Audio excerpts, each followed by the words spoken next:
Assalamualaikum warahmatullahi wabarakatuh. Perkenalkan, nama saya Yuliana, Stambuk B1 B1 17297, jurusan Manajemen, Konsentrasi Sumber Daya Manusia, Fakultas Ekonomi dan Bisnis Universitas Halu Oleo. Baik, pada kesempatan kali ini saya ingin memaparkan secara singkat tentang proposal saya yang berjudul Pengaruh motivasi dan disiplin kerja terhadap kinerja karyawan. Yang akan saya bahas yang pertama adalah pendahuluan, yaitu A. Latar belakang masalah. Setiap perusahaan sangat membutuhkan sumber daya manusia yang berkualitas untuk mencapai tujuan perusahaan yang sudah ditentukan. Dalam pencapaian tujuan tersebut, maka suatu perusahaan membutuhkan seseorang pemimpin yang mampu mengelola sumber daya manusia yang ada di dalam perusahaan tersebut, yaitu untuk meningkatkan kinerja karyawan secara efisien dan efektif kerja di dalam suatu perusahaan. Menurut Rifai tahun 2004, kinerja merupakan fungsi dari motivasi dan kemampuan untuk menyelesaikan tugas dan kemampuan untuk menyelesaikan tugas atau pekerjaan.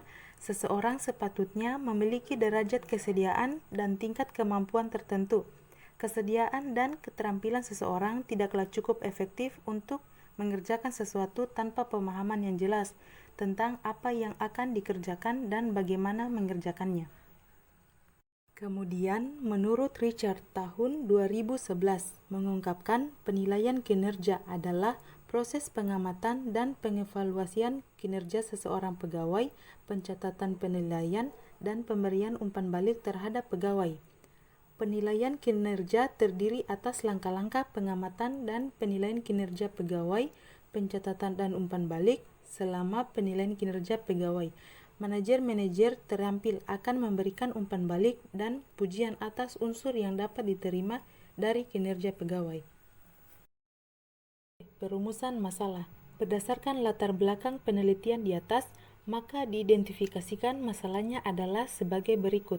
Yang pertama, apakah ada pengaruh positif dan signifikan antara motivasi terhadap kinerja karyawan? 2. Apakah ada pengaruh positif dan signifikan antara disiplin kerja terhadap kinerja karyawan? 3. Mana yang paling berpengaruh positif dan signifikan antara motivasi dan disiplin kerja terhadap kinerja karyawan? C.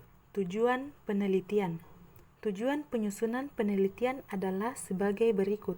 Yang pertama, untuk menganalisis pengaruh positif dan signifikan motivasi terhadap kinerja karyawan. 2. Untuk menganalisis pengaruh positif dan signifikan disiplin kerja terhadap kinerja karyawan. 3.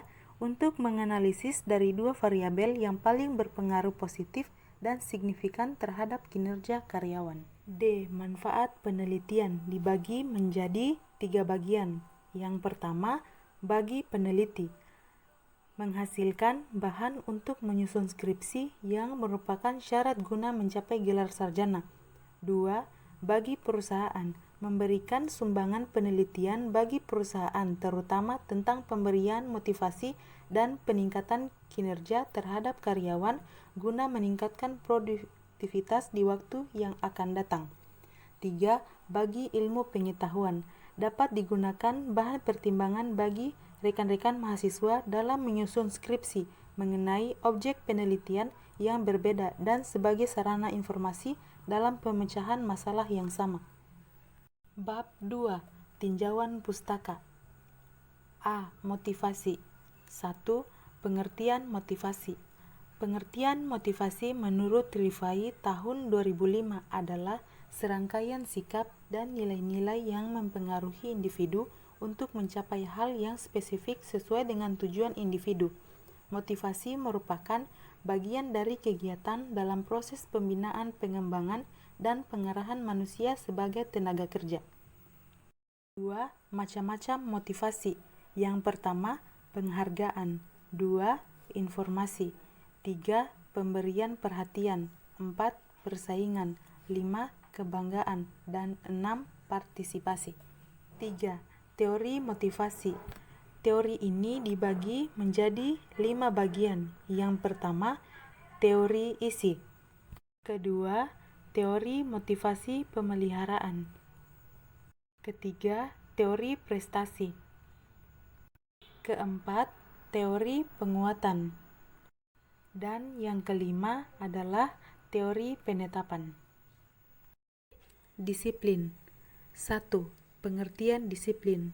Menurut Hasibuan tahun 2004 berpendapat bahwa kedisiplinan adalah kesadaran dan kesediaan seseorang menaati semua peraturan, perusahaan, dan norma-norma sosial yang berlaku.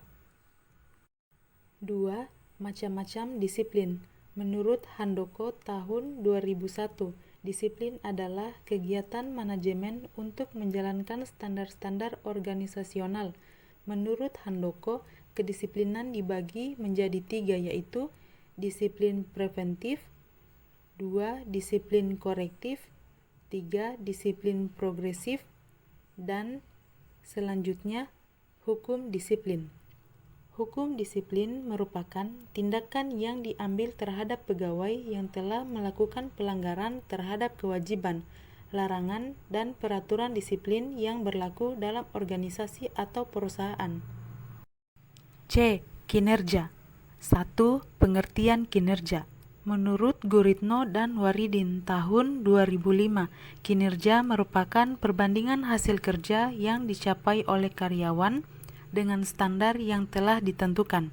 Sedangkan menurut Hakim tahun 2006 mendefinisikan kinerja sebagai hasil kerja yang dicapai oleh individu yang disesuaikan dengan peran atau tugas individu tersebut dalam suatu perusahaan pada suatu periode waktu tertentu, yang dihubungkan dengan suatu ukuran nilai atau standar tertentu dari perusahaan di mana individu tersebut bekerja. 2. Ada 3 faktor yang mempengaruhi kinerja karyawan menurut Rifai dan Basri tahun 2005, antara lain: yang pertama, kemampuan, 2. Keinginan, dan 3. Lingkungan. Bab 3. Metodologi penelitian. Kerangka pemikiran. Kerangka pemikiran merupakan model konseptual tentang bagaimana teori berhubungan dengan faktor yang telah diidentifikasikan sebagai masalah penting dalam penelitian ini untuk memecahkan arah dari pemecahan dan penganalisaan masalah yang dihadapi. Yang pertama, variabel independen merupakan variabel yang keberadaannya tidak dipengaruhi oleh variabel lainnya.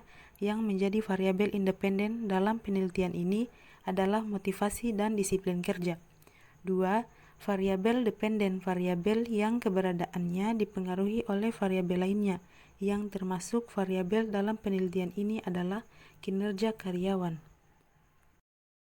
Selanjutnya, definisi operasional variabel. Yang pertama, variabel independen. Variabel ini dibagi menjadi 2 bagian, yaitu motivasi dan disiplin. Dan yang kedua, variabel dependen, dibagi menjadi 1 bagian, yaitu kinerja. C.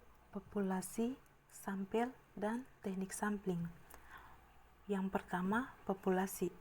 Untuk populasi di dalam penelitian ini adalah keseluruhan karyawan. Yang kedua, sampel. Dalam penelitian ini, sampel yang digunakan sebanyak 100 responden yang diambil dari perusahaan. 3. Teknik sampling.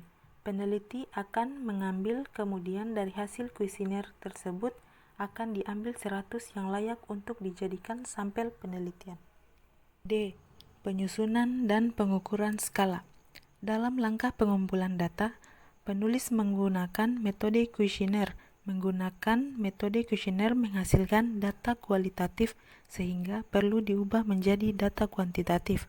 Untuk mengubahnya diperlukan skala Likert, yaitu suatu cara menentukan skor, di mana cara pengukuran dengan menghadapkan responden dengan pertanyaan dan diminta memberi jawaban.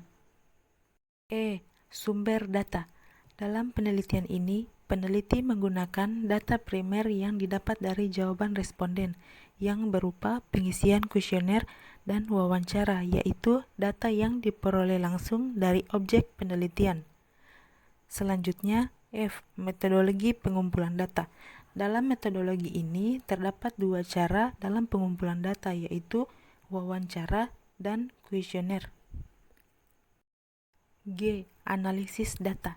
Analisis data dibagi menjadi 3 bagian. Yang pertama, uji normalitas.